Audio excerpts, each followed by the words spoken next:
امریکی صدر Donald Trump نے بدھ کے روز امریکیوں سے خطاب میں ایران کی صورتحال پر بات کی ہے۔ انہوں نے دوبارہ وضاحت کی کہ امریکہ کے لیے یہ آپریشن کرنا کیوں ضروری تھا۔ ٹرمپ نے کہا، دہشت گردی کی سرپرستی کرنے والی دنیا کی نمبر 1 ریاست ایران کو نشانہ بنانے کے لیے امریکی فوج کی جانب سے آپریشن ایپک فیوری شروع ہوئے ابھی صرف 1 مہینہ ہوا ہے۔ ان پچھلے 4 ہفتوں میں ہماری مسلح افواج نے میدان جنگ میں تیز، فیصلہ کن اور زبردست فتوحات حاصل کی ہیں، ایسی فتوحات جو بہت ہی کم لوگوں نے پہلے کبھی دیکھی ہوں گی۔ ٹرمپ نے مزید کہا کہ امریکی مشن اہم ہے اور اس سے وہ تمام مقاصد پورے ہو رہے ہیں جن کے لیے یہ شروع کیا گیا تھا۔ انہوں نے کہا، ایرانی حکومت کی امریکہ کو دھمکانے یا سرحدوں سے باہر طاقت کا مظاہرہ کرنے کی صلاحیتوں کو ہم منظم طریقے سے ختم کر رہے ہیں۔ مجھے یہ کہتے ہوئے خوشی ہو رہی ہے کہ یہ بنیادی تصویراتی مقاصد پورا ہونے کے قریب ہیں۔ ٹرمپ نے 2 یا 3 ہفتوں کی ٹائم لائن کو بھی دہرایا جو وہ پہلے بھی دے چکے ہیں۔ ٹرمپ نے کہا، ہم انہیں اگلے 2 سے 3 ہفتوں میں انتہائی شدت سے نشانہ بنانے والے ہیں۔ ہم انہیں پتھر کے زمانے میں واپس بھیجنے جا رہے ہیں جہاں سے ان کا تعلق ہے۔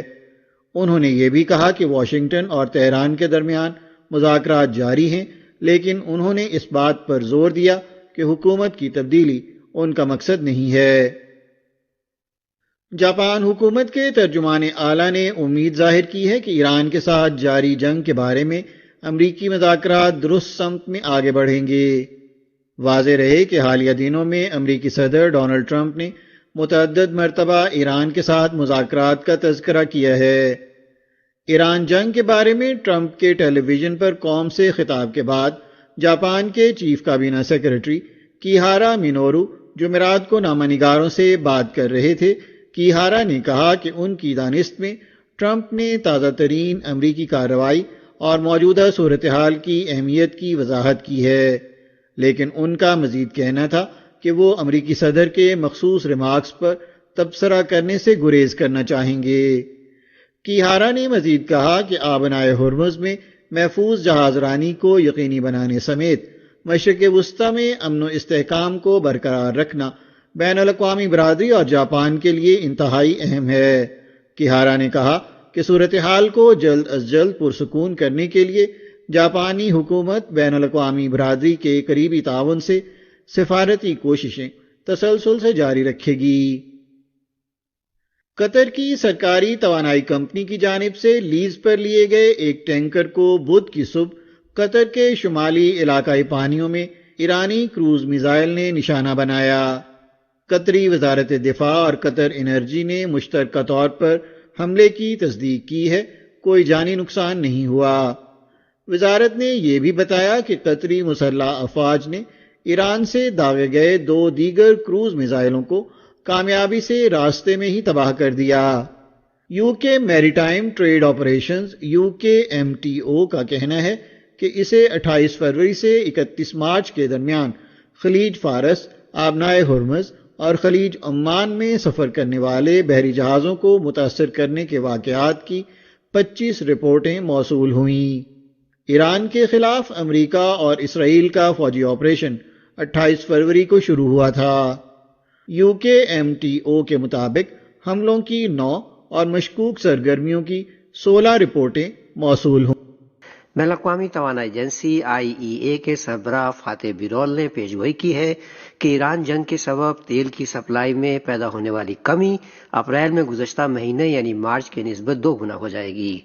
بدھ کو نشر ہونے والے ایک پوڈ کاسٹ میں پیرول نے کہا کہ دنیا نے دیکھا کہ امریکی اور اسرائیلی فوجی آپریشن شروع ہونے سے قبل بندرگاہوں سے روانہ ہونے والا تیل اور گیس کے مہینے میں اپنی منزلوں تک پہنچ گیا، لیکن اپریل میں کچھ بھی نہیں پہنچے گا۔ بیرول کے اندازے کے مطابق اپریل میں تیل کی سپلائی کا تعطل مارچ کے مقابلے میں 2 گنا سے زیادہ ہوگا اور اس کے ساتھ ساتھ مائع قدرتی گیس کی ترسیل میں بھی کمی آ جائے گی۔ انہوں نے خبردار کیا کہ سپلائی میں کمی کے اثرات مہنگائی کی صورت میں محسوس کیے جائیں گے، جس سے خاص طور پر ابھرتے ہوئے اور ترقی پذیر ممالک میں اقتصادی ترقی میں کمی آ جائے گی۔ انہوں نے کہا کہ سب سے بڑا مسئلہ جیٹ فیول اور ڈیزل کی کمی ہے، جو پہلے ہی ایشیا میں دیکھی جا رہی ہے، لیکن ممکنہ طور پر اس مہینے یا مئی کے شروع میں یہ قلت یورپ تک پھیل جائے گی۔ امریکی خلائی ادارے ناسا کا کہنا ہے کہ اس نے انسان بردار خلائی جہاز چاند کے گرد اڑان بھرنے کے مشن پر کامیابی سے روانہ کر دیا ہے۔ نصف صدی سے زائد عرصے میں پہلی بار چاند کے لیے انسان بردار خلائی مشن بین الاقوامی آرٹیمس پروگرام کا حصہ ہے۔ خلائی جہاز کو لے جانے والا راکٹ بدھ کی شام 6:35 پر امریکی ریاست فلوریڈا کے کینیڈی اسپیس سینٹر سے روانہ ہوا۔ اوریون نامی اس خلائی جہاز کو، جس میں 3 امریکی اور 1 کینیڈین سوار ہیں، کامیابی کے ساتھ راکٹ سے الگ کیے جانے کے بعد چاند کے لیے طے شدہ راستے پر ڈال دیا گیا۔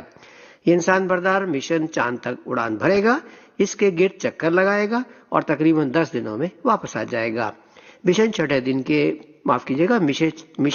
دن چاند کے قریب ترین مقام پر پہنچ جائے گا۔ عملہ چاند کی سطح کی تصاویر لے گا، خلائی جہاز کی زمین کے ساتھ مواصلاتی رابطے اور لائف سپورٹ سسٹم جیسی ناگزیر صلاحیتوں کی جانچ کرے گا۔ اس بار عملہ چاند کی سطح پر نہیں اترے گا، لیکن توقع ہے کہ زمین سے دور ترین سفر کا نیا ریکارڈ قائم کرے گا۔ ابتدائی طور پر اس لانچ کی منصوبہ بندی فروری کے لیے کی گئی تھی، لیکن ایندھن کے رساؤ اور دیگر مسائل کی وجہ سے اسے 2 بار ملتوی کیا گیا۔ جاپان نے اپریل 2024 میں ناسا کے ساتھ امریکی زیر قیادت آرٹیمس بین الاقوامی قمری تحقیق پروگرام میں تعاون کے لیے ایک فریم ورک معاہدے پر دستخط کیے تھے۔ معاہدے کے تحت امریکی خلائی ایجنسی جاپانی خلا بازوں کو چاند کی سطح پر اترنے کے 2 مواقع فراہم کرے گی۔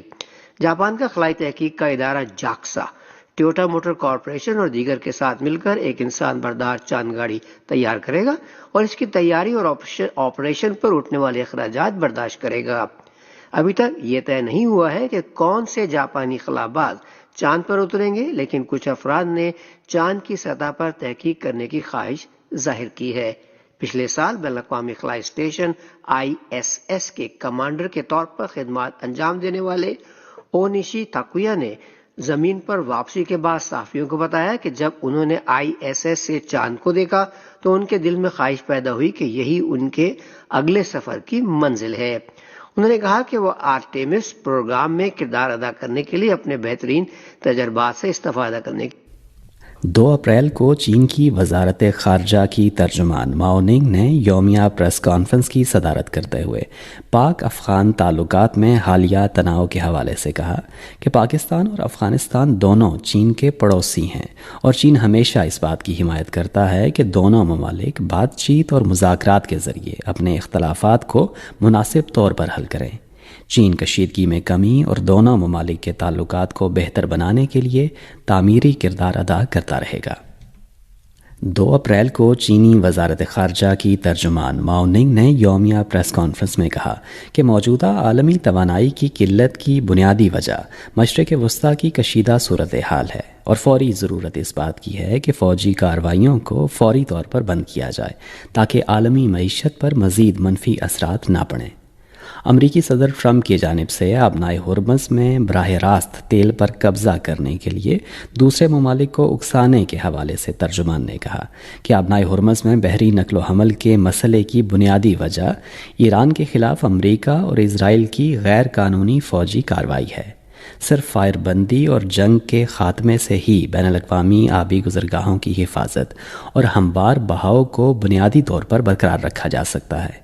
ایران کی توانائی کی تنصیبات پر حملہ کرنے کی ٹرمپ کی دھمکی کے بارے میں ماؤ ننگ کا کہنا تھا کہ فوجی ذرائع مسئلے کو حل نہیں کر سکتے اور تنازع کو بڑھانا کسی فریق کے مفاد میں نہیں ہے۔ ہم تمام متصادم فریقوں پر زور دیتے ہیں کہ وہ فوری طور پر فوجی آپریشن بند کر کے جلد از جلد امن مذاکرات شروع کریں اور مسائل کو بات چیت اور گفت و شنید کے ذریعے حل کریں تاکہ عالمی معیشت اور عالمی توانائی کی سلامتی پر مزید سنگین اثرات پیدا کرنے سے گریز کیا جائے۔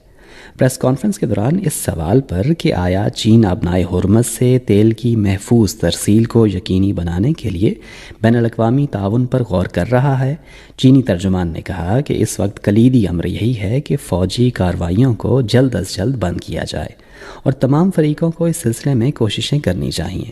چین بھی اس سلسلے میں اپنا تعمیری کردار ادا کرتا رہے گا۔ مشرق وسطیٰ کی کشیدہ صورتحال اور توانائی کی نقل و حمل کے اہم راستے آبنائے ہرمز میں رکاوٹوں کے بعد بین الاقوامی سطح پر توانائی کی فراہمی متاثر ہوئی ہے، اور کئی ممالک کی حکومتوں نے 1 اپریل کو ہنگامی اقدامات کا اعلان کیا ہے۔ کروشیا کے وزیر معیشت آنٹے شوشنیار نے 1 اپریل کو کہا کہ حکومت نے تیل اور تیل کی مصنوعات کے لازمی ذخائر سے 35,000 ٹن ڈیزل کو مارکیٹ میں لانے کا فیصلہ کیا ہے۔ اسی دن ملائیشیا کے وزیر اعظم انور ابراہیم نے اعلان کیا کہ ملائیشیا کی کابینہ کی میٹنگ نے فیصلہ کیا ہے کہ 15 اپریل سے ملائیشیا کے تمام سرکاری محکمے، ادارے اور متعلقہ سرکاری کمپنیاں مکمل طور پر ورک فرام ہوم کی پالیسی نافذ کریں گی۔ آسٹریلیا کے وزیر اعظم اینتھنی البنیز نے 1 اپریل کو قومی ٹیلی ویژن سے خطاب کرتے ہوئے خبردار کیا کہ آسٹریلیا کی معیشت پر امریکہ اور اسرائیل کی جانب سے ایران پر حملے سے پیدا ہونے والے اثرات طویل عرصے تک جاری رہیں گے۔ انہوں نے عوام سے ایندھن بچانے، زیادہ سے زیادہ پبلک ٹرانسپورٹ استعمال کرنے اور ایندھن کی زیادہ خریداری سے گریز کرنے کی درخواست کی۔ ایران کے سپریم لیڈر کے دفتر نے 1 اپریل کو سوشل میڈیا پر سپریم لیڈر مجتبیٰ خامنائی کی پہلی تقریر کے کچھ اقتباسات شائع کیے، جن میں اس بات پر زور دیا گیا کہ آبنائے ہرمز کو بند رکھنا ایک مؤثر جوابی اقدام کے طور پر جاری رکھا جائے گا۔ ایران کی پاسداران انقلاب نے 1 اپریل کو ایک بیان میں کہا کہ اس کی بحریہ نے متعدد اہداف پر حملے کیے ہیں۔ آبنائے ہرمز کی صورتحال اس کے مکمل کنٹرول میں ہے، اور آبنائے ہرمز امریکی صدر کے نمائشی اقدامات کی وجہ سے دشمنوں کے لیے نہیں کھولی جائے گی۔ مقامی وقت کے مطابق 1 اپریل کو 2 باخبر افراد نے بتایا کہ امریکی فوج نے صدر ٹرمپ کو ایران میں موجود 460 کلو گرام سے زائد افزودہ یورینیم حاصل کرنے کا ایک منصوبہ پیش کیا ہے۔ بتایا گیا ہے کہ اس منصوبے کے لیے آلات کو فضائی راستے سے ایران میں لانا اور ایک رن وے تعمیر کرنا شامل ہے تاکہ کارگو طیارے اس افزودہ یورینیم کو ایران سے باہر لے جائیں۔ مقامی وقت کے مطابق 1 اپریل کو امریکی صدر ٹرمپ نے اپنی ایک تقریر میں ایران کے خلاف جنگ میں تیز، فیصلہ کن اور زبردست فتح حاصل کرنے کا اعلان کیا۔ مقامی وقت کے مطابق 1 اپریل کو امریکہ میں تازہ ترین عوامی سروے کے مطابق امریکی صدر ڈونلڈ ٹرمپ کی معاشی مسائل پر حمایت کی شرح 31% رہ گئی ہے، جو ان کی مدت صدارت کی کم ترین سطح ہے۔ سروے سے ظاہر ہوا ہے کہ تقریباً 2/3 امریکیوں کا خیال ہے کہ موجودہ امریکی حکومت کی اقتصادی پالیسیوں نے امریکی معیشت کی حالت مزید خراب کر دی ہے۔ ان خیالات رکھنے والے شہریوں کا تناسب رواں سال جنوری کے مقابلے میں 10% بڑھ گیا ہے۔ ذرائع کے مطابق ایران پر امریکی فوجی کارروائی کے بعد امریکہ میں پیٹرول کی قیمتوں میں اضافہ ہوا، جس سے عوام پر معاشی دباؤ اور عدم اطمینان میں مزید اضافہ ہوا ہے۔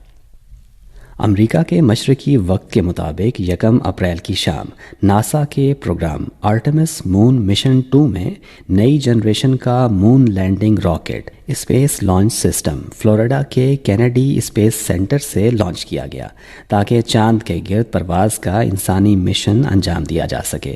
خلائی جہاز میں 4 خلاباز سوار ہیں اور اس مشن کا دورانیہ 10 دن ہے۔ 1972 کے بعد امریکہ کی طرف سے چاند کے گرد جانے والا یہ پہلا انسانی مشن ہے۔ انڈونیشیا کے موسمیات، ماحولیات اور جیو فزیکل بیورو کی جاری کردہ اطلاعات کے مطابق مقامی وقت کے مطابق 2 اپریل کی صبح 5:48 پر انڈونیشیا کے شمالی ساحلی علاقے میں 7.4 شدت کا زلزلہ آیا، جس کا مرکز انڈونیشیا کے شمالی صوبے سولاویسی کے نزدیک سمندر تھا۔